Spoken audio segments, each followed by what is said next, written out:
and then we get that back. So it's revenue neutral. It's no extra cost to the beverage industry apart from a little bit of accounting. But then there is a cost to the system. And when you add that, the net cost to the system from all the incomes associated with it and the costs, it works out in our model at 0.5%. But let's just be generous. Understand. Well, it'll be interesting to see what Eugenie Sage decides, or what the government's attitude is. Would it be, Warren, like the old days where little boys and girls trooped down to the dairy and solemnly handed over the bottles and got, the tuppence back? Would it be the similar sort of system? It'll be a hybrid of the South Australian one, which has got about 120 bottle depots, where people actually take them on their way to the grocery store or after a football match or whatever. So in our case, we've now got 50 or 60 community groups running actual contracts around the country, outperforming the big waste companies considerably in terms of diverting waste, as Raglan was just quoted, and up here in Kaitaia, previously before a large waste company won the contract back off them. But no, it'll be a mixture of taking it back to depots, waiting until you've got a large amount and then taking it back, or taking it to car park reverse vending machines. Okay, I got it now. And thank you for joining us on it. Warren Snow on the panel. This is a bit interesting and a bit sad. Maybe, according to the Rotorua Daily Post, ratepayers are footing a $123,000 annual bill to keep the city's two council-led markets running. This is the farmers' market on a Sunday and the night market on a Thursday, and they cost more than $250,000 to run, but take in less than $140,000. They're not intended to be profit-making ventures, the council has said. Is it the business of councils, do you both think, to enliven our Sunday mornings and Thursday nights, or would you sooner see that money spent on filling potholes and repairing sewerage systems? I have no problem with it. I think that it's good community spirit building, and I've been to those Rotorua night markets and they're fantastic, and everyone, a lot of people turn out to those. I mean, we just have to remember what else our money's spent on, and we're paying for the America's Cup Village, so aren't we? Yes, we will. Yeah, so a couple of night markets. It's hard though, isn't it? A few murals. Is it hard to define where a council's entrepreneurial spirit should stop? I think it is hard, and I remember when I was on community board in Christchurch, we used to debate these things a lot. What do we spend on this market here, or we this market here, or this youth group here, or such and such piece of whatever. I'm supportive of it. I think it's all culture building, it's community building, it's wellness building, and there's a lot. If we don't really measure the impact of all those things, and we're only you can put a very actuarial approach to it. It increases social connection, which keeps people out of hospital, or there's a number of ways of doing it. So I think we have to do it, but it is a tough balance. And how do you pick one over the other? Often, I've never been to the one in Rotorua. I'd like to go. Well, Mihi sings its praises. It's got good food. Good food. Great food. I hear the music and it's time to go. Lovely to have you both on the panel and come back again. It's nice to see you in person, actually, Sam. First time. It's so exciting. You've hitherto been in Christchurch, or I always imagined that you'd be standing up in Auckland, though. It's so funny. I don't know. The perception you have in your head. In a suit. Yeah, yes. And I thought the desk would be white. Just but pretend. Just tell everyone. Sam Johnson, really Mihi Narangi Forbes. Thank you both. Kia ora.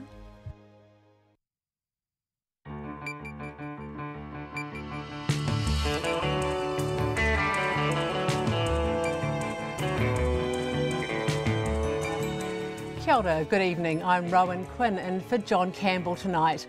And tonight, a Checkpoint investigation reveals controversial security firm Thompson & Clark is using secret chat channels to communicate with government staff and share intelligence about members of the public.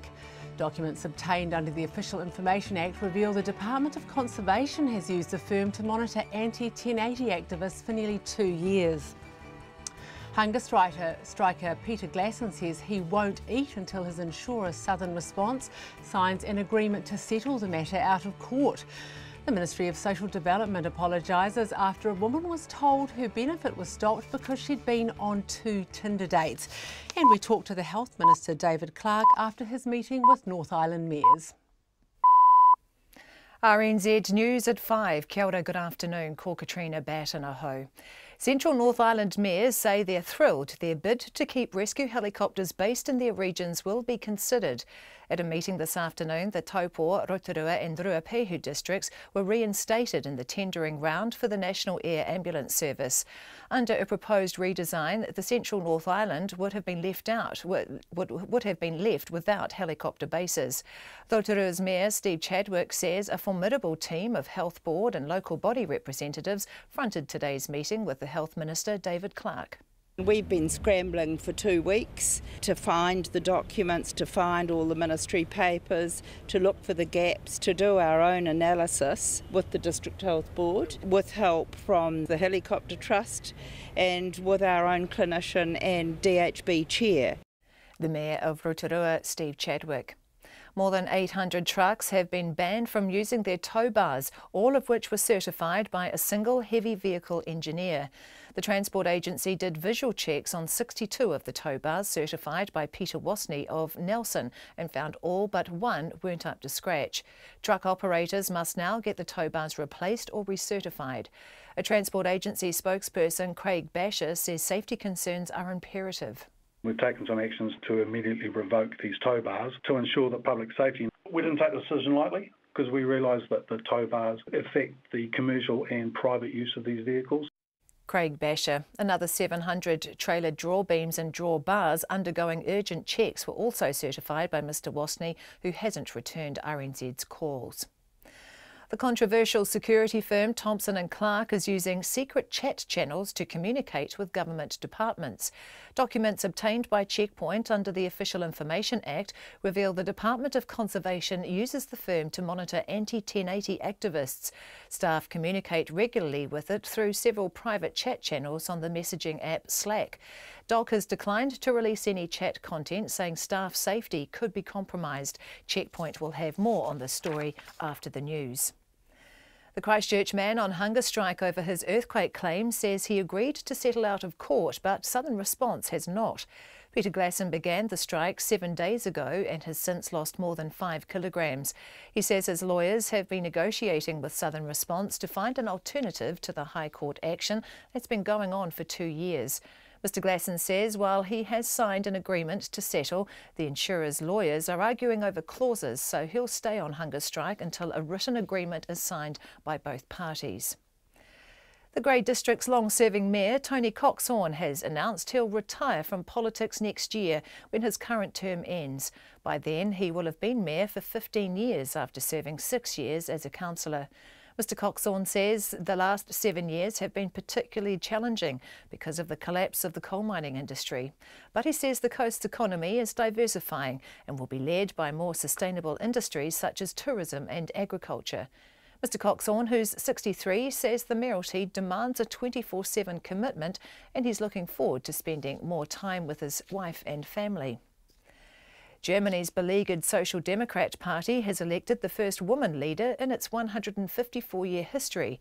Andrea Nahles has been chosen to replace Martin Schulz, who resigned after last year's election, in which the party recorded its worst ever result since 1933.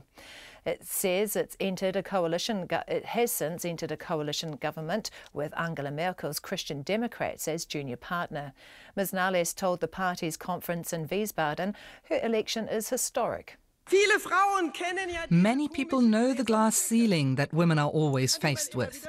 At this party conference, we've broken the glass ceiling within the SPD party. And it will stay this way, ladies and gentlemen.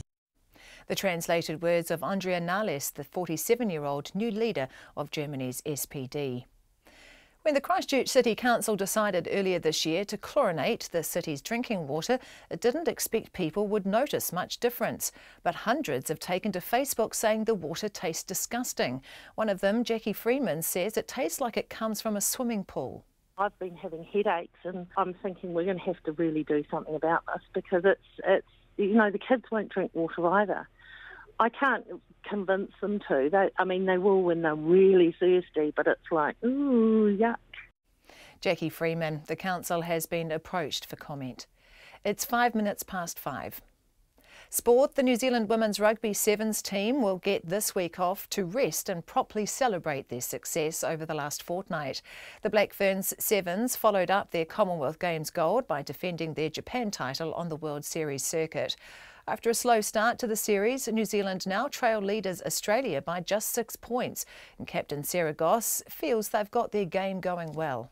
Yeah, obviously we're disappointed with the way that we started, but we got to finish strong if we want to have a chance at winning that title back. And look, the way that we're going at the moment, the more time we're going to spend together, the better off we're going to be for the Canada leg. Sarah Goss, the Canada leg starts next month. In Super Rugby, Bulls prop Pierre Schumann has been cited by the Sanzar Review Committee, accused of biting Melbourne Rebels player Richard Hardwick during their match in Pretoria. The Warriors will be without second rower Tohu Harris on Wednesday night when they face the Storm in the annual NRL Anzac Day game in Melbourne. Coach Stephen Kearney says since Harris took a head knock during their Friday night win over the Dragons, he's failed to pass concussion protocol. It was a pretty significant head knock on Friday, so he's pulled up really well. But it's just obviously with the quick turnaround, it's important. It's a pretty serious injury and pretty serious part of the game now, and we certainly don't want to take any risks. Stephen Kearney, that's the news. A deal for all the Commonwealth? I think the prospects are slim to non-existent. The Commonwealth is really not set up to do trade agreements. Trading with the enemy? Why would you even be thinking about upsetting our potential partners in a trade that's going to make a huge difference for New Zealand? And nurses bargaining hard on pay. Why train to be a nurse? Why have to take out the cost of a degree if you're being paid less than a caregiver? Settle here on Morning Report with Susie Ferguson and Guy Espiner, weekdays from 6. Then on 9 to noon, are sports coaches, parents and schools too obsessed with winning? And after 10, South African human rights lawyer Shamila Sadat on her doco about the corruption case against Jacob Zuma. Join me, Catherine Ryan, on 9 to noon after Morning Report on RNZ National. Met Service weather through to midnight tomorrow. Northland to Horowhenua, including Coromandel Bay of Plenty in the central high country. Cloudy areas with a few showers tomorrow. For the remainder of the North Island, that's Kapiti and Wellington, and from Gisborne to Wairarapa, fine apart from some cloud about Wellington, Kapiti and the Tararua district. For Nelson, Marlborough and Canterbury, fine apart from isolated showers south of Christchurch tomorrow. Otago and Southland, cloud increasing with showers developing tonight or overnight, then becoming isolated tomorrow morning and fine spells developing. For Buller and Westland, areas of cloud, isolated showers north of Hokitika, showers spreading everywhere from tonight, then becoming isolated again tomorrow evening. For Fiordland, a few showers turning to rain this evening, heavy and possibly thundery for a time, then easing by tomorrow afternoon. The Chatham Islands, a few showers. It's 8 minutes past 5 and you're listening to Checkpoint. Thanks, Katrina. Kia ora, good evening. I'm Rowan Quinn in for John Campbell. Coming up, hunger striker Peter Glasson, the Health Minister David Clark on the future of the air ambulance service, and Wins apologises to a woman after she was told her benefit was stopped because she'd been on 2 Tinder dates. But we begin tonight with revelations the controversial security firm Thompson & Clark uses secret chat channels to communicate with government staff and share intelligence about members of the public. Documents obtained by Checkpoint under the Official Information Act reveal the Department of Conservation can now be added to the expanding list of departments who use Thompson & Clark, which is currently the subject of a State Services Commission investigation after allegations of spying.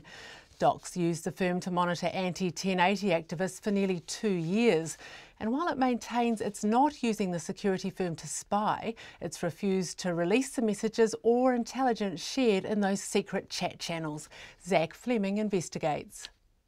Surveillance, covert cameras, private investigators. These were among the services offered to the Department of Conservation in late 2016, after it went to Thompson & Clark for help dealing with threats from activists.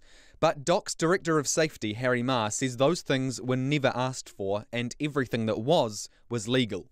No, we've never asked them to do any surveillance for us. So things like following 1080 activists, for example, in a car, I mean, that's legal, but have they ever done that for you? No, we have not asked them to do that, and they've assured us they haven't done that. But we have to take Doc's word for that, because it's refusing to release the contents of the locked, hidden chat channels it uses to communicate with and receive information from Thompson and Clark.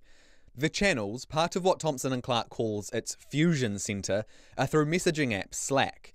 Similar to WhatsApp, it's basically secure chat room style software that makes it easy to share files. Here's an example.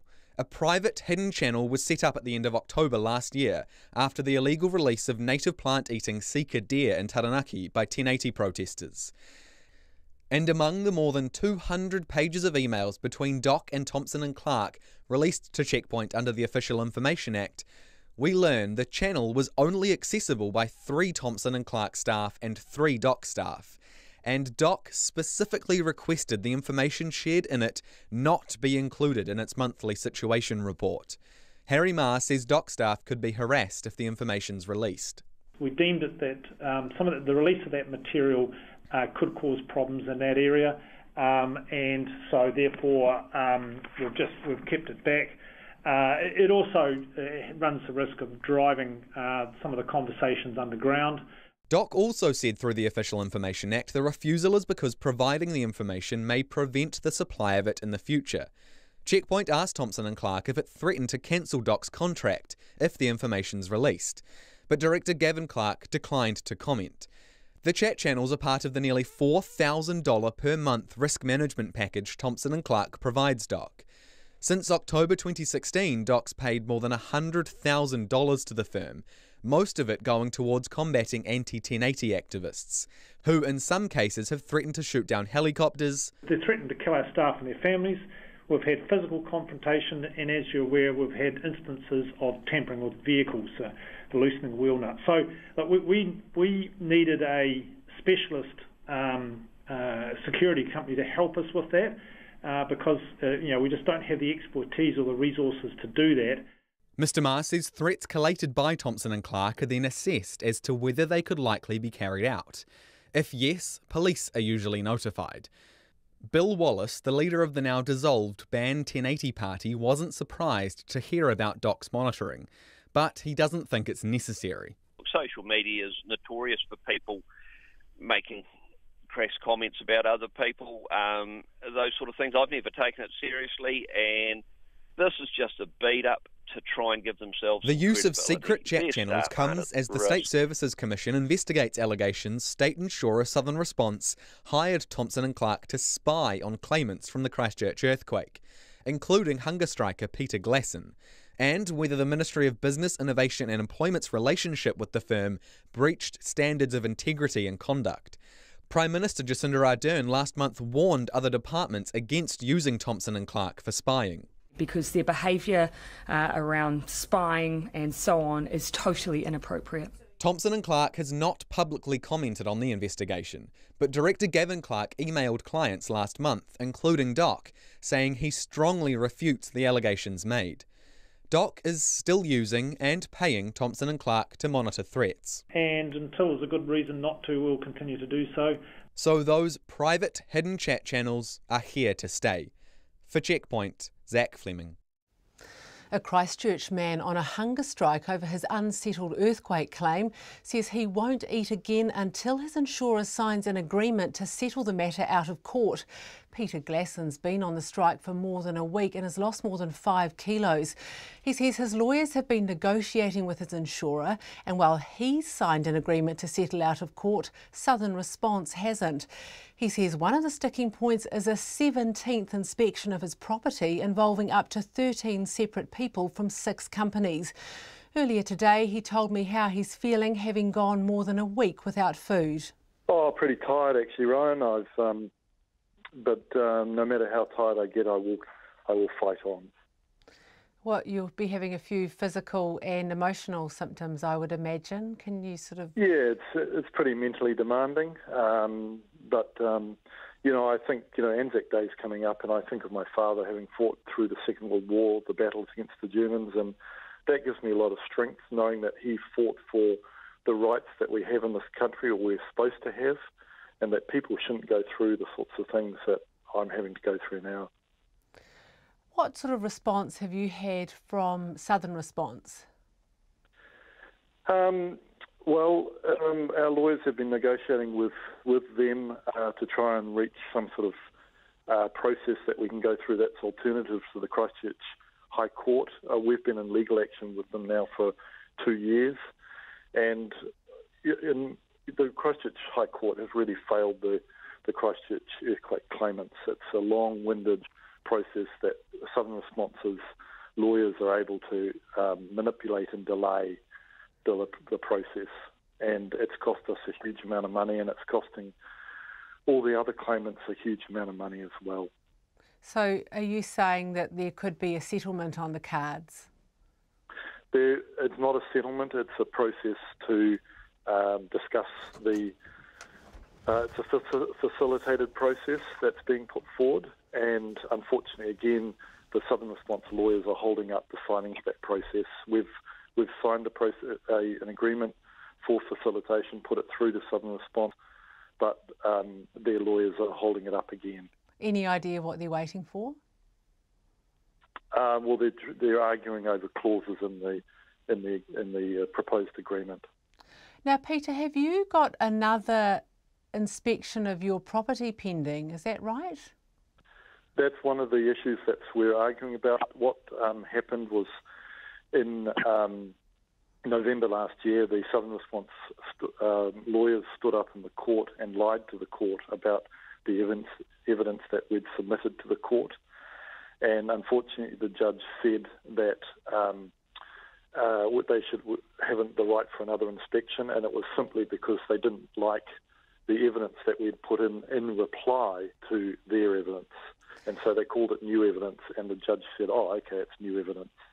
So you've had 16 inspections already, is that right? Well, you know, what does an inspection involve? Well, the inspection lasts from anywhere between 2 to 3 hours to a full day on site, and this one that was being proposed for the 17th site inspection was 13 separate people and from 6 different companies, and they would have been there probably for a full day. Any idea on what they're looking for that the other 16 inspections haven't been able to find? No, they have already undertaken, just as an example, a drainage inspection of our site, which has said that all our drains should be replaced, and that's a report paid for by them, but they're now arguing that they want another drainage inspection, which I presume will come along and say that there's no problem with our drains. They're very cunning at changing their stance. For instance, they had one engineer then who said we should have repairs done to our property. They then got another engineer who said there'll be no repairs to our property. So and we've had lots and lots of huge amount of public support, and many of the people coming to our caravan are also Southern Response claimants, and they also have told exactly the same sorts of stories of how the Southern Response lawyers delay the process, and the court, Christchurch High Court, accepts that. What about your local MP, Peter? Who's that, and have they been helping out in any way? Well, unfortunately, that local MP is Jerry Brownlee. I don't think I need to say anything more. So have you had any word from him? We did seek to have a meeting with him at some stage, but decided it wouldn't be particularly productive. And I think anyone in Christchurch who's had earthquake problems will understand that comment. Peter, we've also met with Megan Woods about 4 or 5 months ago, and although she said that she couldn't intervene in individual cases, she has been very positive in putting, since I started the hunger strike, she has been very positive in putting forward the residential advisory service to try and facilitate some sort of breakthrough in this, in my hunger strike. And how hopeful are you of a resolution anytime soon? Well, we're hoping that Southern Response takes control of their lawyers and signs the agreement that is now on the table before them. And our process for the last 2 years has really been controlled by the Southern Response lawyers rather than Southern Response itself, and we've seen just delay and deceit over those 2 years by their lawyers. Are you hoping this could be resolved in this week? Yes, I am hoping that that's the case, but knowing how the Southern Response lawyers work, I will just continue the hunger strike until someone steps in and takes control of them. What is an ideal resolution for you? Well, the ideal resolution is what's on the table at the moment, is that we go through a facilitated process and away from the Christchurch High Court, and our proceedings would be withdrawn. That would be agreed by Southern Response, and then we would go through a relatively fast-tracked process instead. And it's the kind of process that I'm hoping that may be adopted for other Southern Response claimants to stop the kinds of delays caused by their lawyers. What sort of support are you getting through your hunger strike, Peter? Just getting absolutely massive public support. It's unbelievable. People dropping down bottles of mineral water and getting lots of emails and texts, phone calls from people we've never met before, never heard from before, who are just saying they're giving us a full support because they are also in the same position with Southern Response. So it's not just me. This is a very widespread problem with Southern Response claimants, and it has been for years and years. It was a Southern Response customer and hunger striker, Peter Glasson, speaking with me earlier today. Southern Response wouldn't be interviewed, but in a statement from the CEO, Anthony Honeybone, says its negotiations are continuing. And after 6 o'clock tonight, the former EQC Minister and Mr Glasson's local MP, Jerry Brownlee, tells us what he's been doing to help. The Ministry of Social Development has apologised to a woman who was told her benefit was stopped because she'd been on 2 Tinder dates. The solo mother of 3 who lives in South Auckland voluntarily declared she'd been on 2 dates with a man who'd paid for dinner and a movie. Her case manager at Work and Income said that could be considered a dependent relationship. Eva Corlett reports. The woman, who RNZ has agreed not to name, told her WIN's case manager late last month about the 2 dates with the same man because she wanted to be upfront. She pulled out from her desk just a card saying, this is what we class as a relationship. She then asked me on my dates, did he financially pay? I said yes, but I had offered I can pay myself. She said when he's going to pay for you, that means you can kind of financially rely on a person. And Work and Income will see that as a relationship. The woman says the case manager's questions left her feeling ashamed and stressed. Have I, invited him back to my home? Have I, been sexually active? It kind of made me feel like right then and there is like she's getting really personal. The woman says her benefit was suspended 2 weeks later, and it took another week to set up a meeting with WINS to find out why. She went on a benefit in January after her former employer wanted to switch her to night shifts, which she couldn't take on with 3 young children.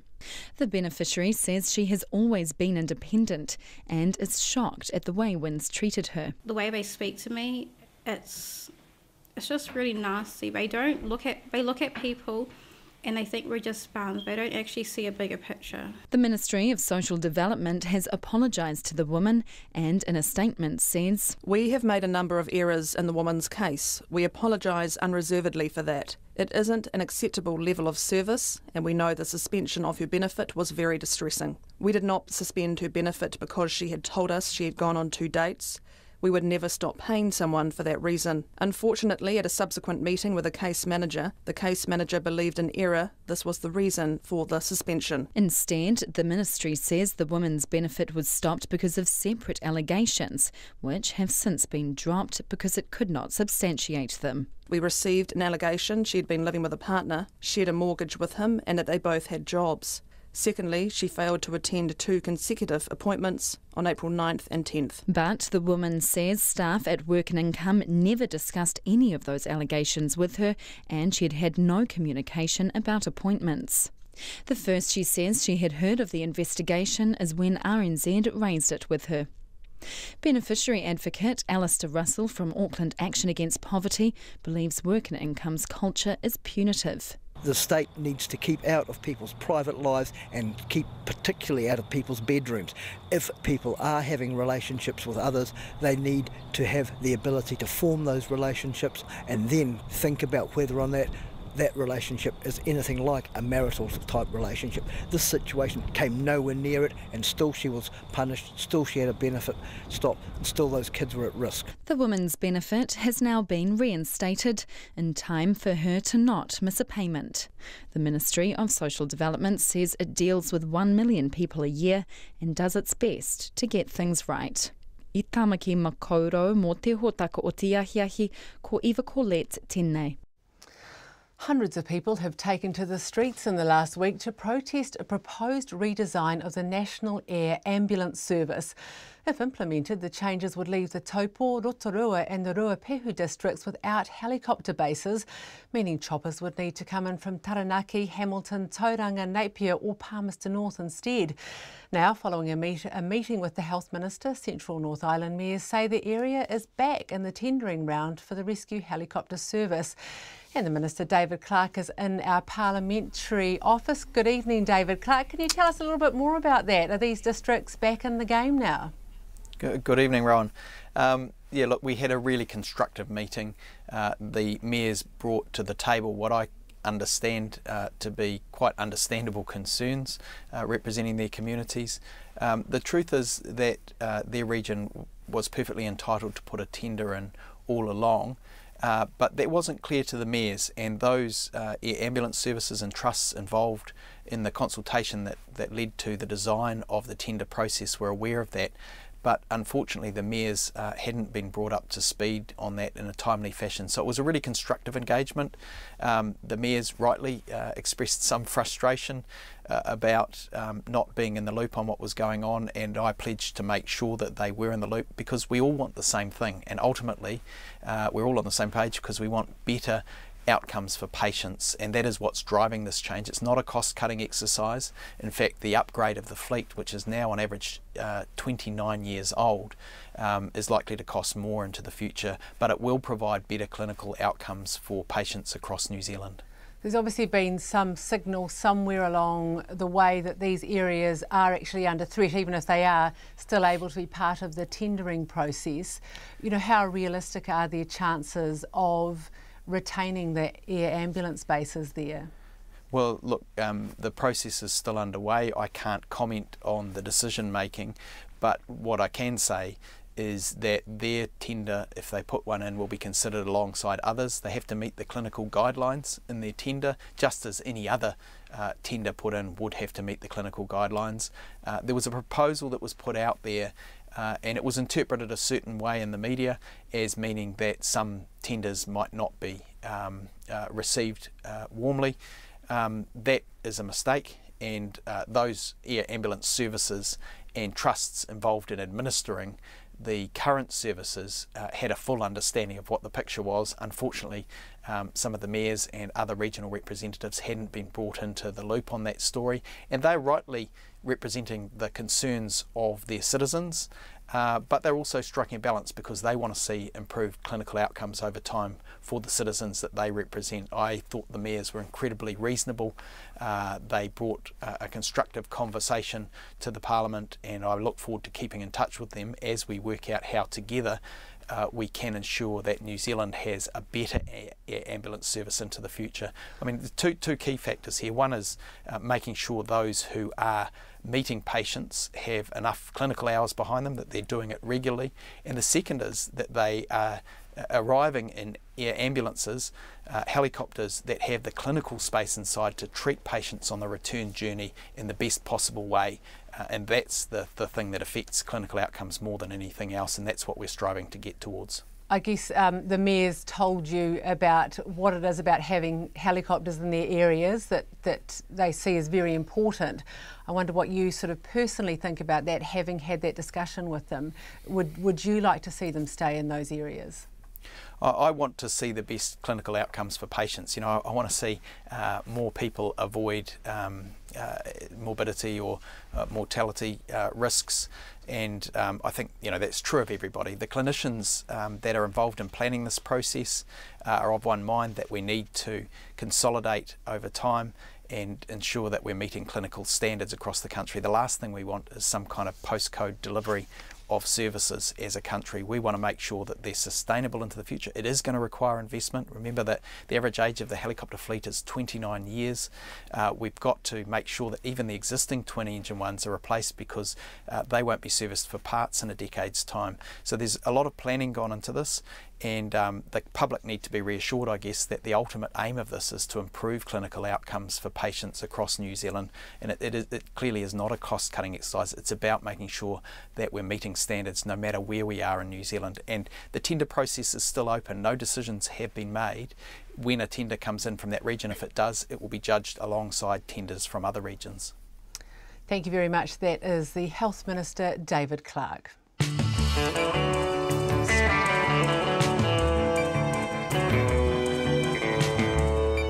You're with Checkpoint coming up. More than 800 trucks have been banned from using their tow bars after investigators raised serious safety concerns. Some Christchurch residents say their drinking water now tastes and smells like a swimming pool. And an Auckland couple falls victims to their second avocado heist in 6 months. We'd love your feedback. Don't forget you can text us on 2101.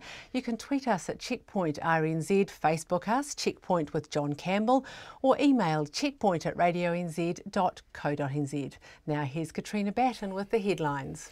The Taupo, Rotorua and Ruapehu districts are back in next month's tendering process for the National Air Ambulance Service. Central North Island mayors say they're thrilled their bid to keep rescue helicopters based in their regions will be considered after all. More than 800 trucks have been banned from using tow bars certified by the Nelson Heavy Vehicle engineer Peter Wasney. Checks on 62 of the tow bars found serious flaws in 61 of them. Another 700 trailer draw beams and draw bars undergoing urgent checks were also certified by Mr Wasney. It's been revealed the Department of Conservation has been using the controversial security firm Thompson & Clark to monitor anti-1080 activists for nearly 2 years. DOC staff communicate regularly with the firm through private chat channels on a messaging app. Thompson & Clark is already being investigated by the State Services Commission after accusations of spying. A beneficiary advocacy group has criticised the Ministry of Development over its treatment of a woman who went on 2 dates and had her benefits stopped. The solo mother of South Auckland told MSD a man she went out with twice had paid for dinner and a movie. Her case manager told the woman work and income would stop her benefit because it was a dependent relationship. Advocate Alistair Russell says there's a culture of blame at work and income, and he says some staff treat beneficiaries appallingly. Christchurch earthquake claimant Peter Glasson says he'll continue his 7-day hunger strike until he gets a written agreement. He says he's agreed to settle the matter out of court, but his insurance company Southern Response has not. A passenger on a flight from Kuala Lumpur to Auckland may have infected at least 50 others on the plane with measles. The health authorities in Auckland are contacting people who were on a Malaysia Airlines flight that arrived at 11 on Sunday night, April the 15th. Those are the headlines. I'm back at 6. Thanks, Katrina. Turning to business now with Emile Donovan. And the Financial Markets Authorities applied to liquidate a Motueka forestry company. Yeah, that's right. This is an interesting story, this one, actually. There's about a company called Forestlands. Now, it's a forestry investment company, as you said, that's based in Motueka, but it has quite a complicated structure. So some 18 associated companies own separate forests, and those forests are at varying levels of growth and harvest. Now, a year and a half ago, it sold a bunch of forestry assets and it raised about $18 million. But early last year, shareholders started complaining about a lack of communication about when they would start seeing some of that cash. And that's when the FMA stepped in. They put all of that money into a trust to basically protect those shareholders. And it's kind of sat there ever since, really, although the High Court last week ruled that Forestlands could dip into that trust to pay some back taxes and interest that had accrued on that. But now the FMA has taken the next step. They've asked the Nelson High Court to actually liquidate those 18 companies. The FMA says that Forestlands has basically run a gamut of breaches. They've been too slow to communicate with shareholders, they haven't maintained accounting records or a share register, and they failed to meet reporting requirements, a whole bunch of stuff. And ultimately it says it's just not confident that the director, that's a gentleman called Rowan Kearns, can actually sort this out himself, and they reckon a liquidator's basically the best way forward. So there's going to be a court hearing on Thursday morning. It's unlikely that that will sort everything out, and the FMA and the Serious Fraud Office are also both conducting their own investigations into this company. So plenty to watch for in that story.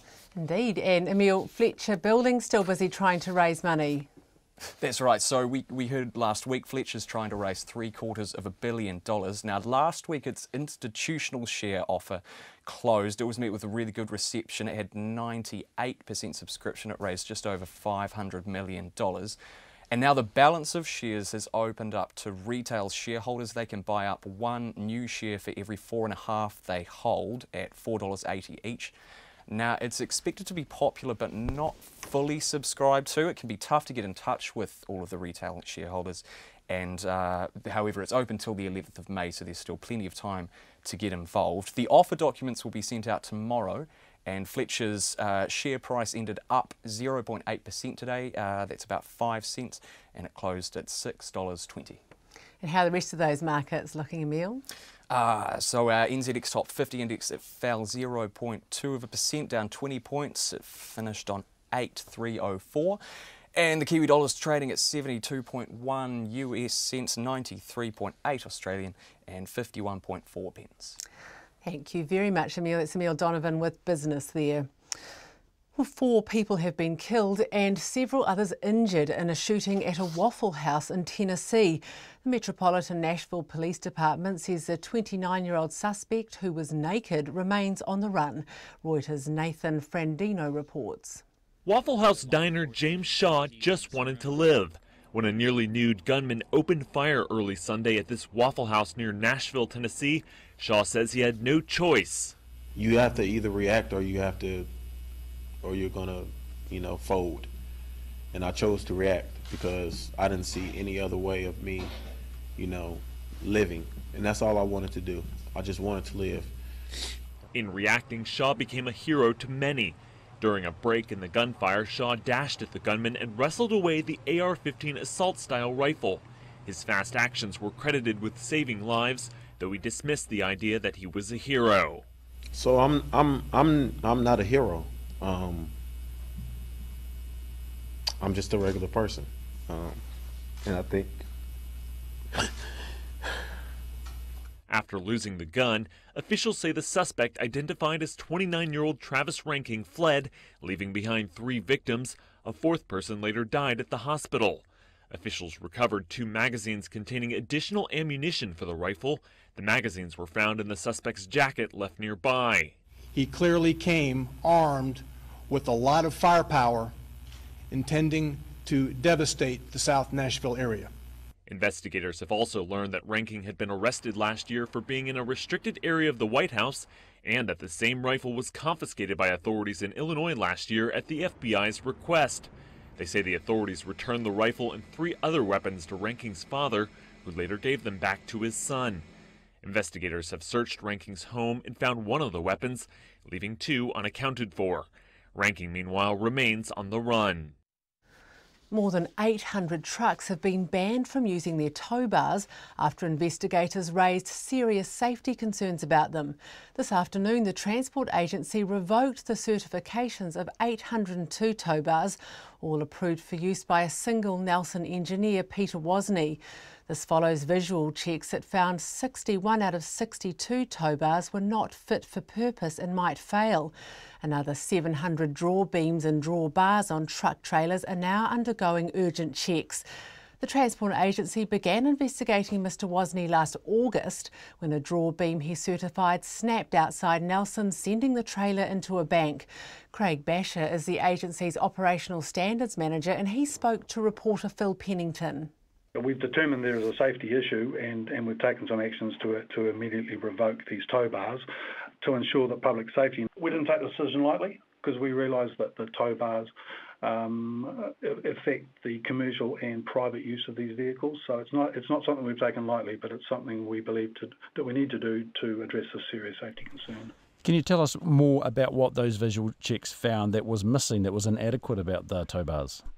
The feedback we've got from the heavy vehicle engineers is that the tow bars were not fit for purpose, and from a visual inspection, 61 of the 62 were determined to not meet the requirements for the standard. Do you know if that would largely mean that they were too light, they weren't heavy enough for the loads they were pulling?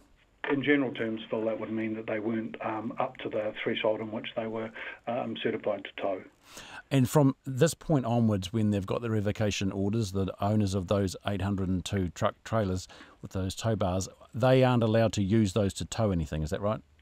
That's right, Phil. We've issued an exemption with the revocation to allow those trucks to still be utilised on the road, but not towing another vehicle. And you didn't have any previous warnings about Peter Wozni from the industry or other certifiers? I'm not aware of any warnings from within industry, but we generally get our feedback from our ongoing audit process. In the past, has he ever had action taken against him by the Transport Agency in any way over his certifications? I believe that in the past the agency has audited Peter Wozni, and at one stage a suspension was proposed. Can you tell us more about that? I'm sorry, at the moment I don't know any more details around that.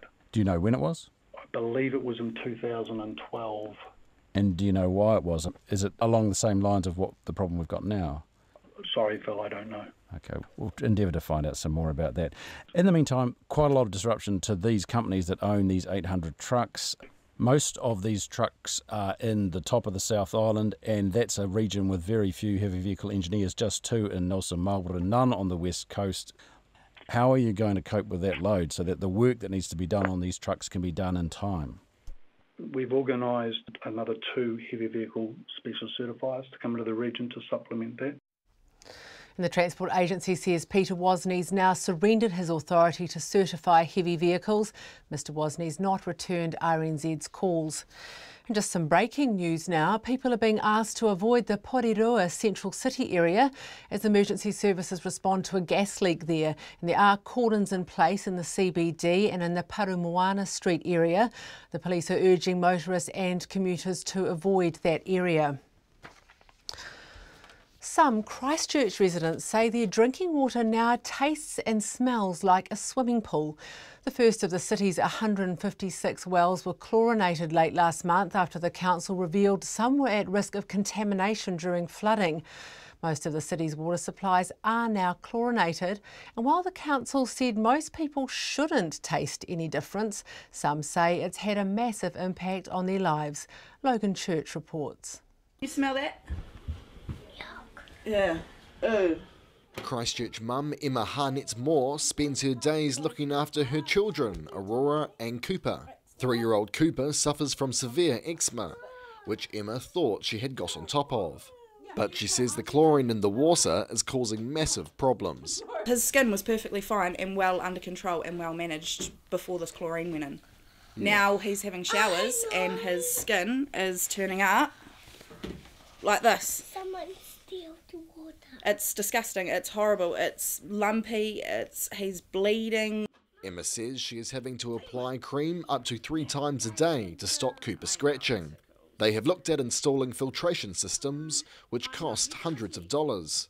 But Cooper's dad, Steve Moore, says that is not an option for a low-income family. They've had no sort of setup for low-income families or anyone that has skin problems that now has to deal with that, because it's one thing to have a water filter on your tap in your kitchen for your drinking water, but to actually have that on your whole home is quite an expensive system. And I don't think it's fair to sort of push that onto the residents to then have to expect to try and find money to pay for that. Christchurch mother of 2, Jackie Freeman, is also struggling with the chlorination of her water. When I spoke to her, she was about to go out to buy a filter. She says getting her teenage children to drink tap water is becoming a mission. It just kind of puts you off drinking it. We've all been quite dehydrated. And I can empathise with the kids too. I've tried to tell them, just got to drink the water. Just drink it. Just hold your nose and drink it. But we're getting headaches and it's just not pleasant. Canterbury Medical Officer of Health, Cheryl Brunton, says it is possible that chlorine could inflame eczema. But she says there could be extra factors to consider. Well, I don't think we can rule it out because children, and in fact adults also with eczema, are very sensitive to any changes in environmental conditions. Even things like going into the cooler months as we are now can make eczema flare in some people. Even though some residents say the water tastes like it's coming straight out of a swimming pool, the Christchurch City Council's head of Three Waters and Waste, John Mackey, says there is only a tiny amount of chlorine in the water. About 1 gram in every tonne of water to be exact. He is confident the bad taste won't last long. When chlorine is first introduced into the network, it will react with the biota that's on the pipe walls.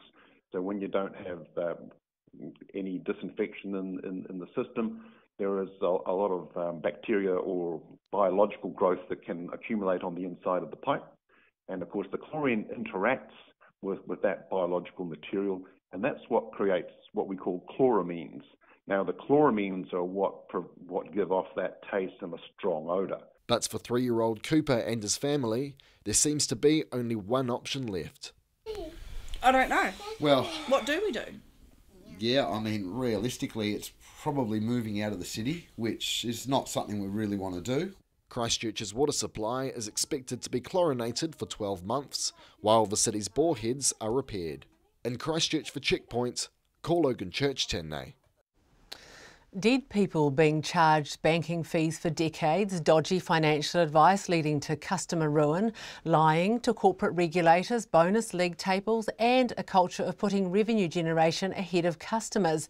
These are just some of the stories of misconduct to come out of Australia's Royal Commission into the banking industry so far.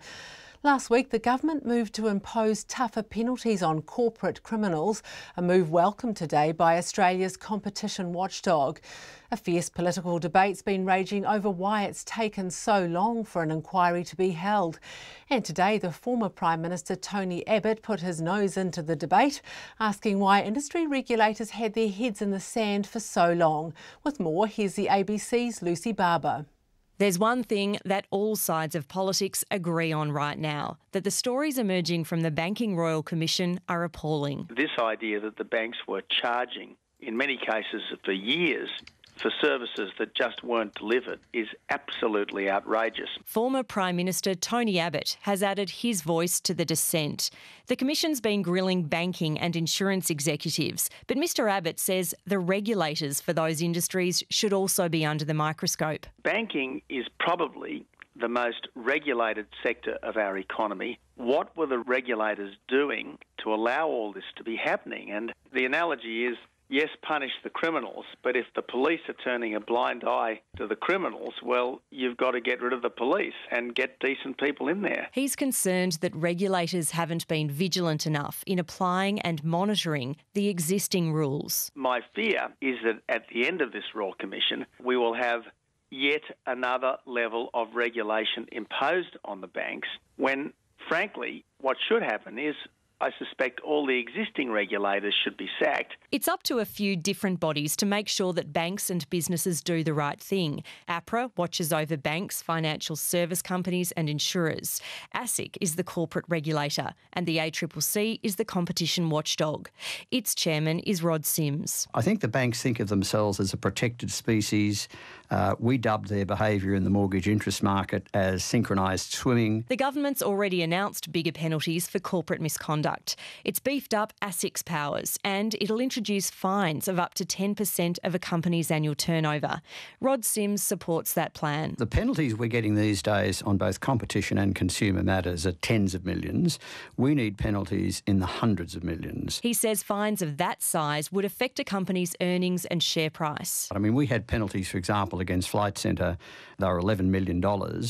And the financial press, the brokers who comment on these companies, describe that as immaterial. That's the opposite of what you want. And he agrees with this argument from New South Wales National Senator John Williams, that regulators should be feared. If you're not a feared regulator, people are going to continue to abuse the system, do the wrong thing without fear of the punishment. Senator Williams was a long-time proponent of a banking royal commission. He's pleased the Prime Minister Malcolm Turnbull's now admitted it was a political mistake to hold off having one.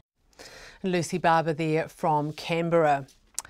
And the Afghan government's pledging that a deadly terror attack on a voter registration centre in the capital, Kabul, won't derail plans for parliamentary elections later this year.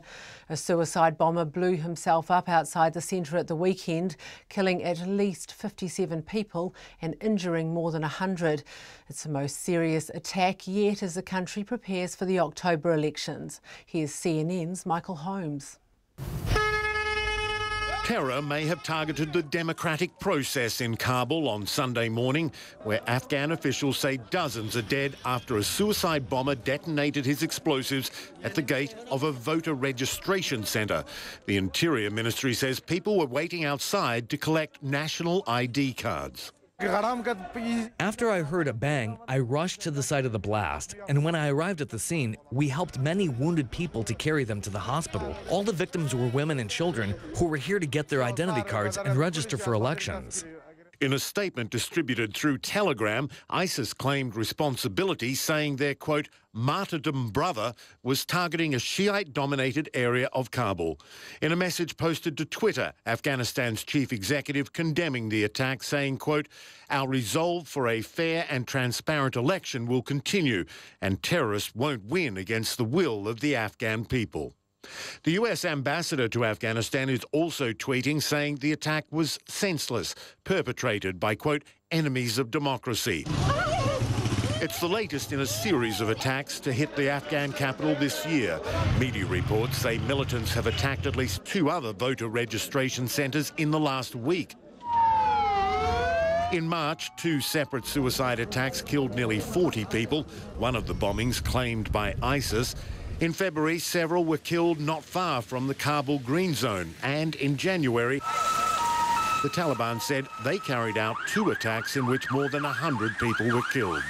Sunday morning's attack was only the most recent instance of carnage in Kabul, which is yet to see a month without violence this year.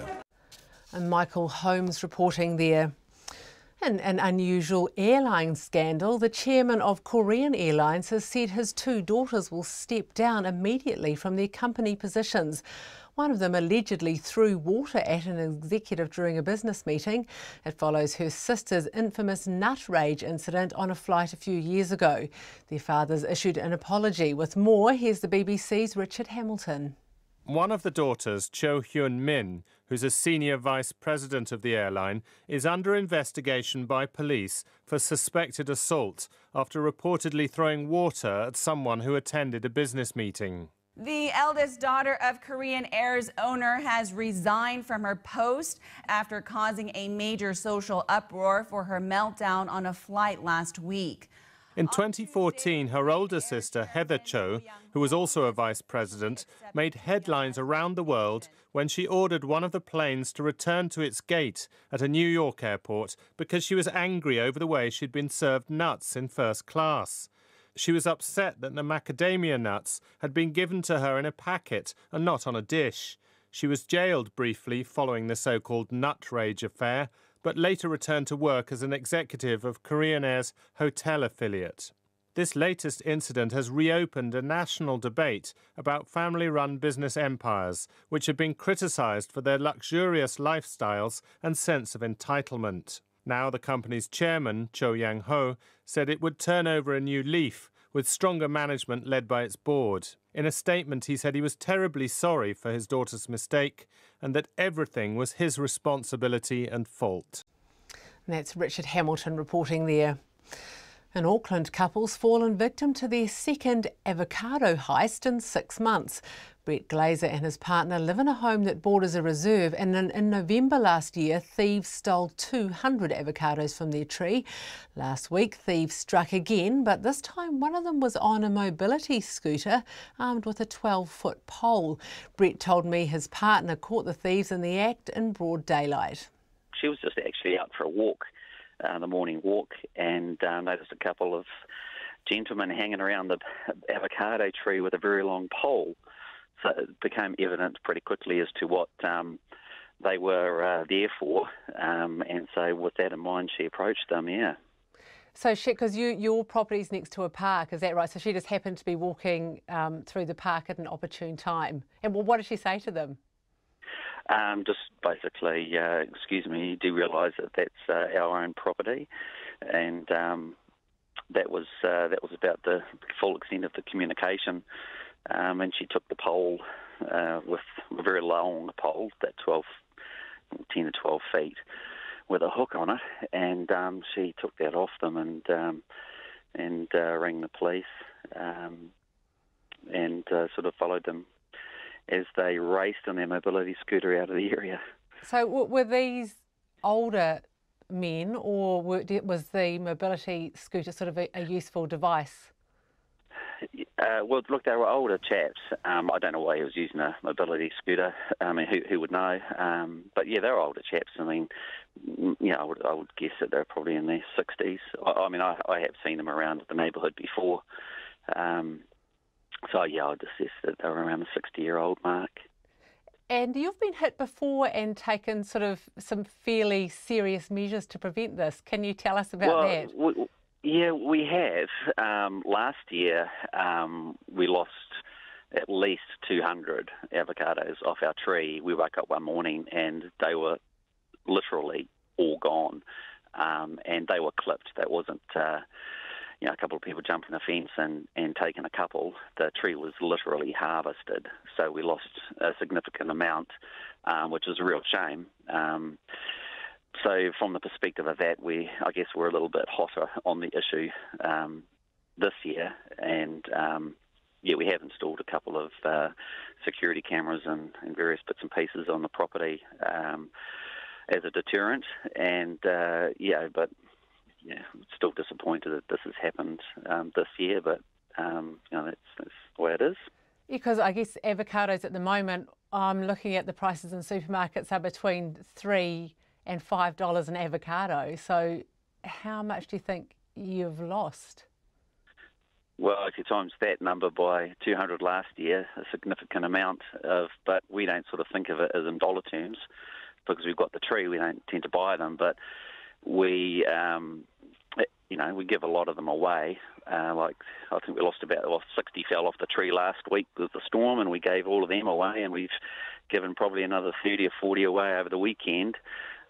So we're not the ones that benefit solely due to the cost of it. We give them away, and a lot of our friends and neighbours enjoy that fruit and that saving as well. What's been the response from the police? Fantastic. I take my hat off to them. It's hardly the crime of the century, but look, they did come over and gave us a victim support pack, which is pretty cool, and they did take fingerprints of the pole that we got. Sadly, they couldn't get anything off that, but they've been fantastic. They really have. So full credit to the police.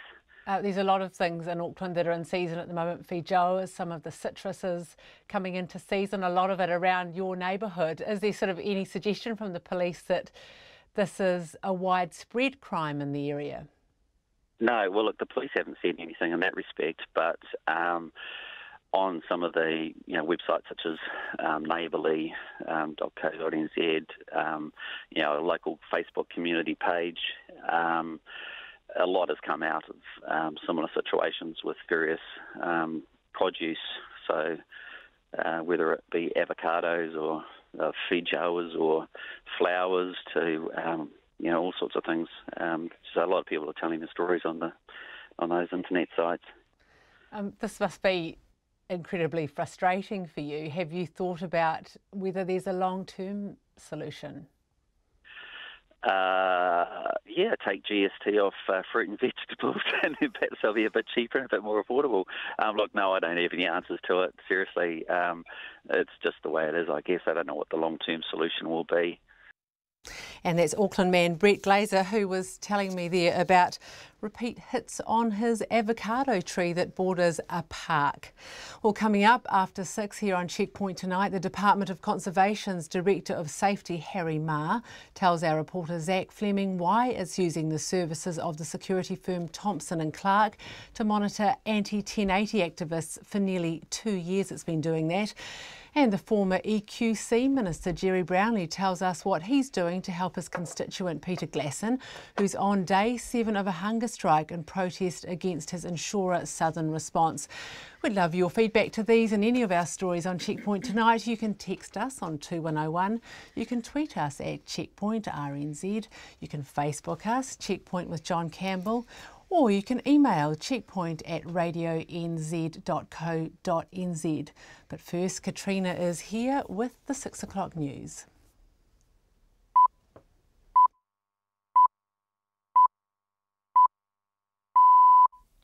RNZ News at 6. Ngā mihi nui, good evening. Ko Katrina Batanaho. The Rotorua and Taupo districts may yet be able to keep their rescue helicopter bases. Under a controversial redesign of the National Air Ambulance Service, they were left off the list of proposed base locations in the tender documents. At a meeting of Central North Island mayors with the Health Minister David Clark at Parliament today, it was agreed the districts could join next month's tendering process for the service. Taupo's Mayor David Trewavis says he's absolutely thrilled. We knew there possibly could be a positive outcome today, so we have done a pro forma tender within ourselves, so we're pretty well organised as far as Taupo's concerned. So we're excited, it's exactly what we wanted to achieve today, was to get back in that tendering process, to see that our tender will be as good as anyone else's. David Trewavis. David Clark says he's reassured the mayors no final decisions have yet been made. A Christchurch man on hunger strike over his unresolved earthquake claim says he has agreed to settle the matter out of court, but his insurer has not. Peter Glasson has been on hunger strike for 7 days and has lost more than 5 kilograms. He says his lawyers have been negotiating with Southern Response to find an alternative to the High Court action that's been going on for the past 2 years. It's a facilitated process that's being put forward, and unfortunately again the Southern Response lawyers are holding up the signing of that process. We've signed an agreement for facilitation, put it through to Southern Response, but their lawyers are holding it up again. Peter Glasson says he'll stay on hunger strike until a written agreement is signed by both parties. At least 50 passengers on a flight from Kuala Lumpur to Auckland may have been infected with measles. Auckland's Regional Public Health Service is contacting people who were on Malaysian Airlines flight MH133, which arrived at 11 o'clock at night on Sunday, April the 15th. The Medical Officer of Health, Josephine Herman, says people in rows 28 to 44 were the most exposed, but others may have been infected and need to be aware of symptoms. We're looking for signs and symptoms of fever, a bit of cough, as well as the rash, which usually begins behind the ears and the face and spreads to the rest of the body, but also sometimes conjunctivitis or red, painful eyes. Josephine Herman of Auckland's Regional Public Health Service. A supermarket and gym in central Porirua have been evacuated because of a gas leak. Emergency services have cordoned off Paramoana Street, but say the cordon could be lifted about now. A gynaecologist has been ordered to apologise to a 20-year-old woman for removing one of her fallopian tubes without her consent. The Health and Disability Commissioner has found the patient's rights were breached during surgery in 2015. Nita Blake-Person reports. The woman, who was suffering from stage 4 endometriosis, had been warned that her left fallopian tube might need to be removed, but not her right. However, during the operation, the gynaecologist found the right tube was also infected. She said she made the painstaking decision to remove it as she was concerned it could require surgery in the following days. The Commissioner, Anthony Hill, says it's unacceptable that the tube was removed without the patient's consent. The gynaecologist has been ordered to complete further training. Ko Nita Blake-Person, TNA. The former New York Mayor Michael Bloomberg says if President Donald Trump won't take responsibility on climate change, he will. The billionaire businessman and philanthropist is writing a cheque for $4.5 million to honour Washington's lapsed financial commitment to the Paris Climate Agreement. Mr. Trump pulled the US out of the deal last year. Mr. Bloomberg says America is part of the problem and should be part of the solution. As an American, if the government's not going to do it, we all have a responsibility. I'm able to do it. So, yes, I'm going to send them a check for the monies that America had promised. Michael Bloomberg is urging Mr. Trump to change his mind and recommit the US to the agreement. A blessing ceremony has been held in Fiji before the first New Zealand servicemen buried overseas up to 63 years ago start their journey home next month. 2 airmen, Flight Lieutenant George Behan and leading aircraftman Ralph Scott, died of natural causes in 1956 and 1960 respectively, while at the RNZAF's Laukala Bay base. The blessing ceremony took place at the Suva Military Cemetery. The repatriation of the men's remains is the result of a policy change announced last year to bring home service personnel buried overseas between 1955 and 1971. The remains of Navy engineering mechanic Russell Moore will come home with them after being disinterred from a cemetery in American Samoa next week. A total of 37 service personnel are likely to be repatriated by October. It's 6:05. Sport. 3 significant Warriors players are out of the Anzac Day game against the Storm in Melbourne. Because of injuries, Sean Johnson, Samona Kata and Tohu Harris have been Because of injuries, Sean Johnson, Solomon Kata and Tohu Harris have been excluded from the 21-man squad, but coach Stephen Kearney says there's proven depth on the bench. Everyone's contributing in their own way, and it's just about understanding the job, which we try and make it pretty clear to them early in the week. And obviously with a lot of the work that we've done over the course of the last few months, it's making that detail easy for everyone to understand, and then it's just about them understanding that they've got to go out there and execute it. Stephen Kearney. Spanish tennis great Rafael Nadal will head into the French Open with another Masters title under his belt, having won the Monte Carlo title for the 11th time. He beat Japan's Kei Nishikori in straight sets to continue his clay court domination. It was the first tournament back for the world #1, who hadn't played since suffering a hip injury at the Australian Open in January. An 11th Roland Garros title appears to be on the cards, but Nadal's not getting ahead of himself. I don't think that much, no. I just think about how much it means for me having this trophy in my hands again and enjoying the moment, and tomorrow we're going to start thinking about the next tournament. No, but today is a moment to enjoy a Master 1000 title that's not happening every day, and especially here in Monte Carlo. That is one of the most special for me, without a doubt. Rafael Nadal will next play in Barcelona. That's the news. Tonight on Nights, John Thornley has a spiritual song just in time for Anzac. Rhea Hall and Shay Fu's number Tell Me. Based on the rules of engagement Māori proposed to Governor Gray ahead of the battle for Gate Pa. We have a window on the world of Claudia Roden, bringing Middle Eastern and Jewish food to the West, and our sports correspondent Peter Lamp wonders why participation is dropping alarmingly in clubs in just about every code, from rugby to golf to bowls. And on Lately at 10, we feature Lately Reads with NZ book lovers and an author reading. We'll have an eye not only on books, but music, people and politics, keeping you up to date with the world at the other end of the day.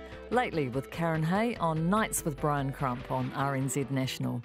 Met Surface weather through to midnight tomorrow. Northland to Horowhenua, including Coromandel Bay of plenty in the central high country. Cloudy areas with a few showers tomorrow. For the remainder of the North Island, that's from Kapiti, Wellington and from Gisborne through to Wairarapa. Fine apart from some cloud about Wellington, Kapiti and the Taradua district. For Nelson, Marlborough and Canterbury, fine apart from isolated showers south of Christchurch tomorrow. Otago and Southland, cloud increasing, showers developing tonight or overnight, then becoming isolated tomorrow morning and fine spells developing. For Bulla and Westland, areas of cloud and isolated showers north of Hokitika, showers spreading everywhere from tonight, then becoming isolated again tomorrow evening. For Fiordland, a few showers turning to rain this evening, heavy and possibly thundery for a time, then easing by tomorrow afternoon. The Chatham Islands, a few showers. It's 6:08 and you're listening to Checkpoint. Thanks, Katrina.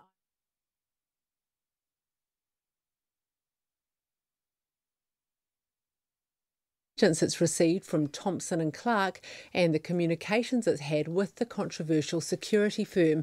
We revealed earlier on Checkpoint that the company, which is currently the subject of a State Services Commission investigation after allegations of spying, is using secret chat channels to communicate with government staff and share intelligence about members of the public. Documents released under the Official Information Act reveal DOC is one of those departments. It's used Thompson and Clark to monitor anti-1080 activists for nearly 2 years. And while it maintains it's not using the security firm to spy, it has refused to release the messages or intelligence shared in those secret chat channels. Our reporter Zach Flemings asked DOC Director of Safety Harry Marr why. Our staff, our contractors have been subject to ongoing and repeated threats, intimidation and confrontation from anti-1080 activists. And these threats have been increasing in recent times. Our staff are getting threatened in DOC buildings quite recently in the field and through a lot of online posts to social media. So, we're getting our staff, they're threatening to kill our staff and their families. We've had physical confrontation, and as you're aware, we've had instances of tampering with vehicles, the loosening wheel nuts. So we needed a specialist security company to help us with that because we just don't have the expertise or the resources to do that. So that's why we came into a conversation with Thompson Clark. They were able to provide us with quite a wide suite of services. So why is it necessary to track the people in this way? It's not perhaps physically in a car following behind them, but monitoring their social media posts and seeing where they're going and what they're going to be doing and those sorts of things. Why is it important for Thompson and Clark to be doing that for DOC?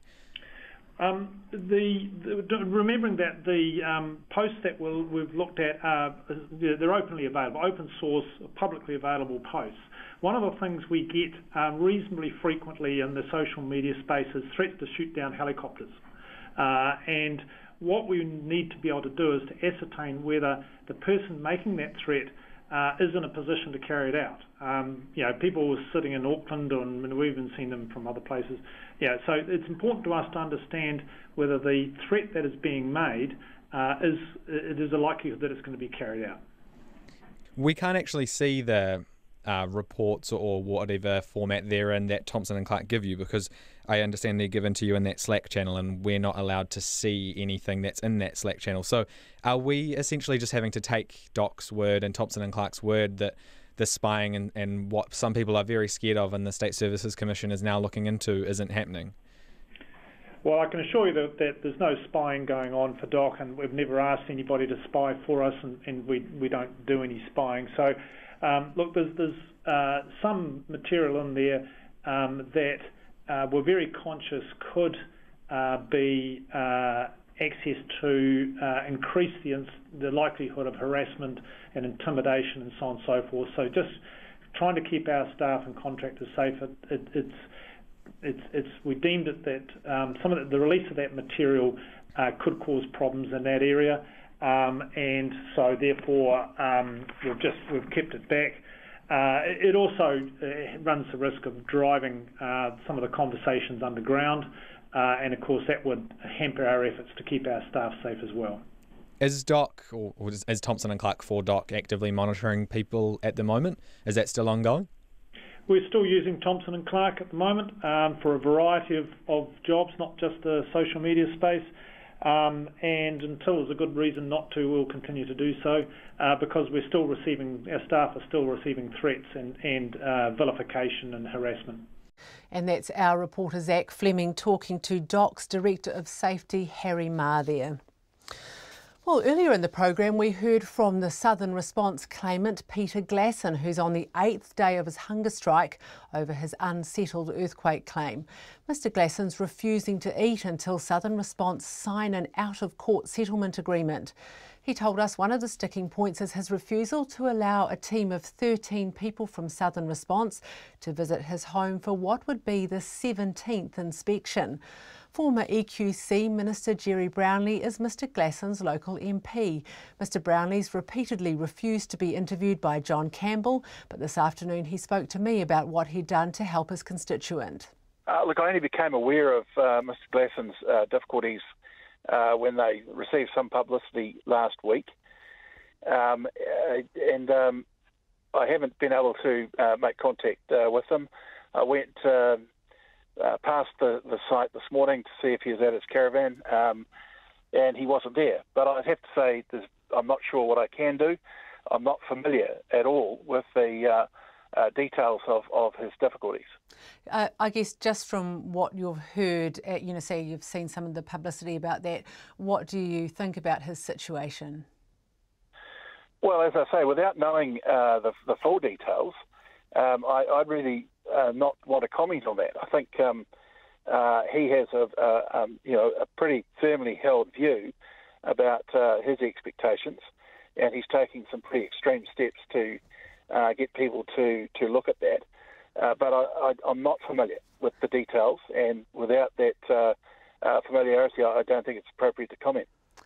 What he's saying is that, he is very unhappy with the fact that he can't get a resolution from Southern Response. He might have to go to court. He's now having his 17th house. Look, I think the difficulty here is that you're asking me to comment on clearly what you've heard from Mr Glasson or have gleaned from other news stories. I'm just not familiar with all the details of it. Now, if Mr Glasson wants me to become familiar with those points, then he'll obviously give me a privacy clearance to make inquiries on his behalf. But MPs just can't go around prying into other people's business, even in a circumstance like this, without that person or their if they're in some way incapacitated, their caregivers asking for that assistance. If he is actually able to reach a settlement, and he's told us that there are moves that he may be able to have a settlement with Southern Response shortly, this has implications, does it not, for all the other people seeking to settle? That would depend entirely on the basis on which the settlement is reached. But neither of us know exactly what those details are. Mr Brownlee, the current Minister, Megan Woods, has said at the weekend that the government's going to be topping up the Natural Disaster Fund within the next financial year. I wonder if you know how much was in that fund when the quake hit in 2010? There were two aspects to it. One is that the original Natural Disaster Fund, I think, had topped up close to $6 billion. That was accrued over the years from 1994, I think, and it was obvious that would be spent. But of course, there was always what is called a retention. In other words, an amount that simply has to be met by the insurer before they can get reinsurance, and they have a very big reinsurance program. So it's a lot more than $6 billion that's been spent in Christchurch. It is many times that. Much more than that, I should say. And I'm a little bit perplexed by Megan Woods acting so surprised in this. It is that the Crown Guarantee has existed for EQC since its inception. It's not new. And it was always known that at some point it would likely be called. I'm actually very surprised that the reinsurance program they had was so strong that it's meant that it's only now in this latter stage that there is a possibility that some of the Crown Guarantee might be called.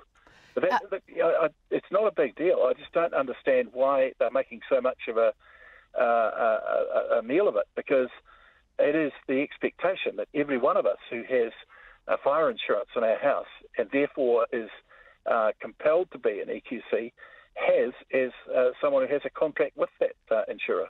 How much money was in that fund when your government handed it over to Ms Woods?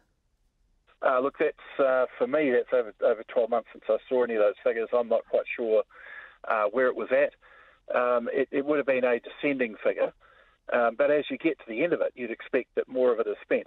My understanding at the moment is that if there was a natural disaster to occur in New Zealand tomorrow that required EQC cover, then the retention, which is effectively the excess that EQC itself holds against its reinsurance contracts, is over 1.7 billion. So there's nothing new in this. It's quite a well-known thing, well documented, certainly not hidden.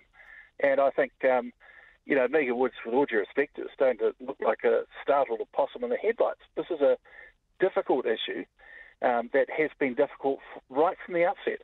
And ministers and governments just have to deal with this sort of thing in all its complexities, all its difficulties, and all the time it takes. Wringing your hands over, the prospect of there being a call on the Crown guarantee, it doesn't take us anywhere. And let's be clear too, Southern Response was set up because AMI, as it was, failed. And the huge liability that it had could not be met from its reserved funds or from its reinsurance.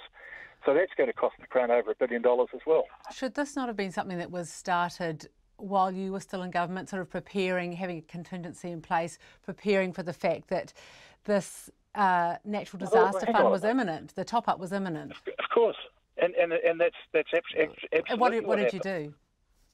Well, we maintained throughout that time the EQC were collecting their annual the amount we paid to EQC, the levies. We put those up. Didn't enjoy doing that, but we had to do that. We also ensured that EQC maintained a very strong reinsurance program through that period. And as it happens, the amount they spend has enabled more and more cover as it's progressed, and that's a good thing. And of course, we did bail out Southern Response. But in the end, if you've got a contract that says you are liable to deliver on aspects of that contract, you just have to do it. And, to say now, well, we didn't know this was coming, rubbish. It's been there for 7 years. And that was Jerry Brownlee there, who is the local MP of Peter Glasson and, of course, the former EQC minister. And in 2013, IAG customer Jerry Larrison went on a hunger strike outside the company's office, but he was home in time for dinner after his outstanding claim was settled in just one afternoon. Our reporter Robin Martin spoke to EQC Minister Megan Woods this afternoon and asked when she might intervene as Mr Glasson's hunger strike enters the 8th day. Well, I already have by asking the Residential Advisory Service, which is a unit through the Ministry of Business, Innovation and Employment, to set up to talk to Mr Glasson and see what can be done. Those talks are ongoing, but I have not had a further update on that. The former EQC Minister Jerry Brownlee has been talking to Checkpoint today in response to Mr Glasson's case as his local MP. And in response to your TV appearance yesterday, he says that you were like a possum in the headlights, and that's in quote marks, and you should have known you would have to invoke Section 16 sooner rather than later. Do you have any response to this? Oh, look, it's far from being a possum in the headlights. We've known that the need to trigger the Crown guarantee, Section 16, is something that was coming and that we've been planning for it as we've been putting together this budget. So it's something that we've known, but what we've asked the EQC to do the work on is something the former minister wasn't prepared to do, was actually get some clarity around what the future liabilities facing the Crown are. We're not prepared to bury our heads in the sand and continue without that knowledge. We knew there was a mess that we were going to have to clean up, and it's that former minister that left that mess behind for us to clean up, but we have a plan to fix it. And that was the EQC Minister Megan Wood talking to our Taranaki reporter Robin Martin. Well, no poverty, hunger, quality education and climate action are among the goals the United Nations set for countries, including New Zealand, to meet by 2030. In 2015, the UN signed up to 17 Sustainable Development Goals, and a meeting will be held in July on how to strengthen their implementation. Key players have been discussing how we'd achieve these goals in New Zealand at a summit held by Victoria University today. Our Science and Innovation reporter Charlie Drever was there and filed this report.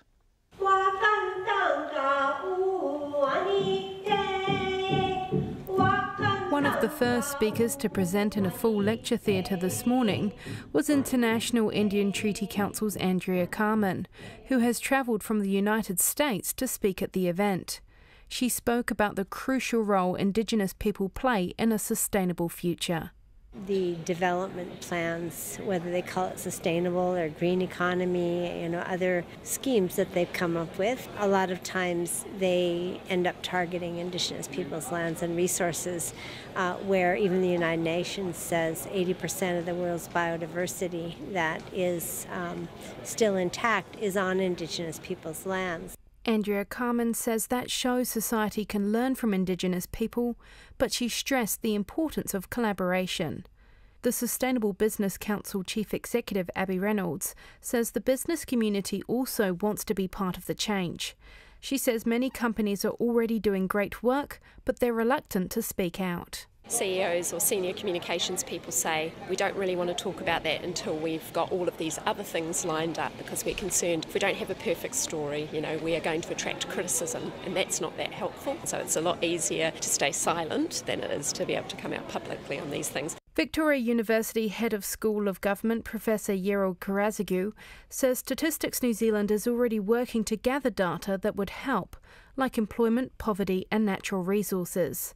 But the issue is how we implement it. Instead of simply measuring and monitoring, how can I use these for policy purposes? And the single most important issue there, instead of trying to chase 17 sustainable development goals separately, question that we can contribute to is to say, if we have the relevant data and models, what are the 2 or 3 goals that we can focus on in the first instance to have the biggest impact on all sustainable development goals? That's where the university sector comes in through its research. A general theme among speakers was the impact these goals would have on future generations, either through their environment or the society they live in.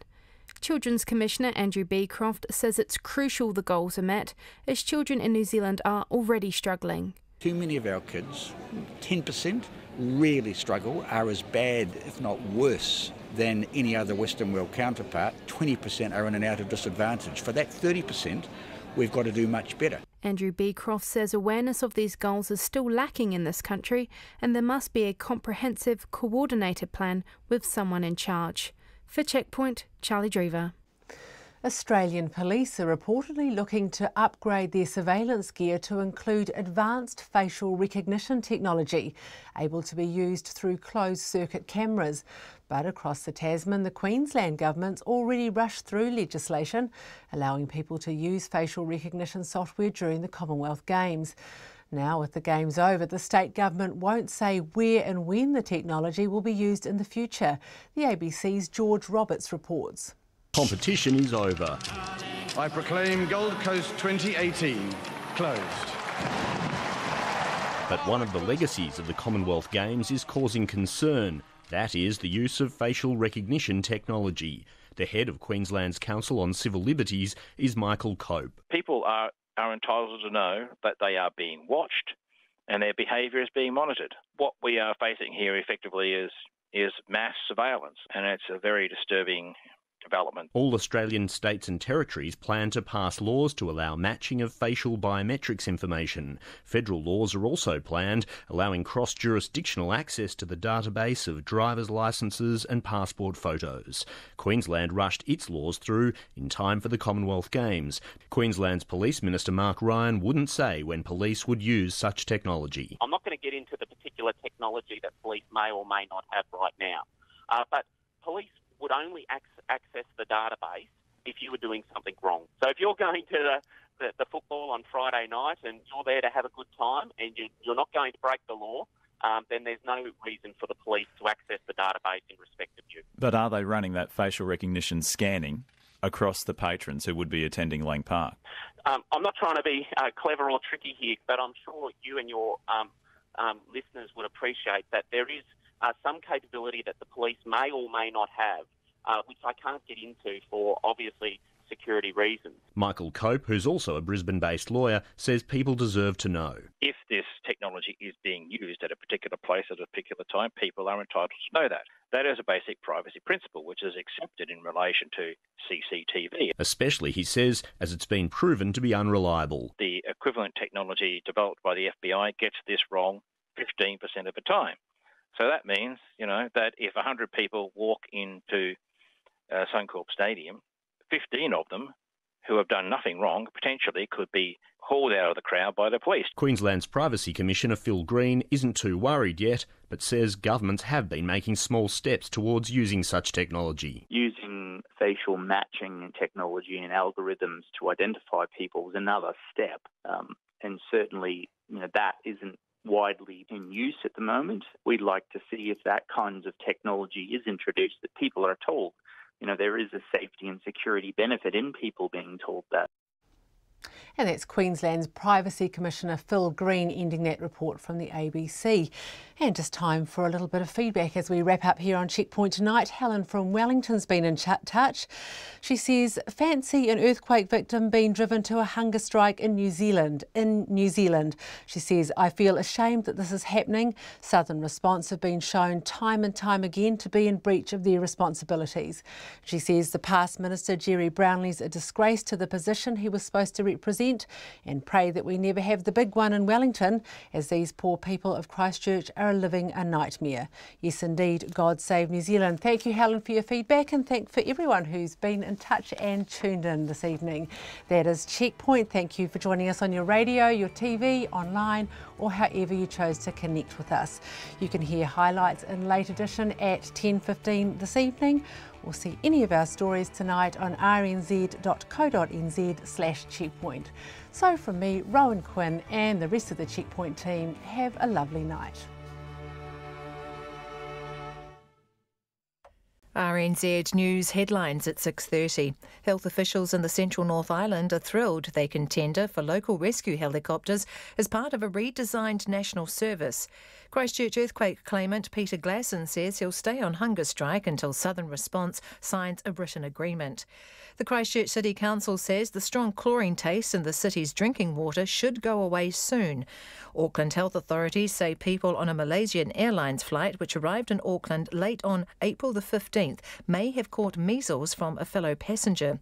And a gynaecologist has been ordered to apologise to a woman for removing her fallopian tube without her consent.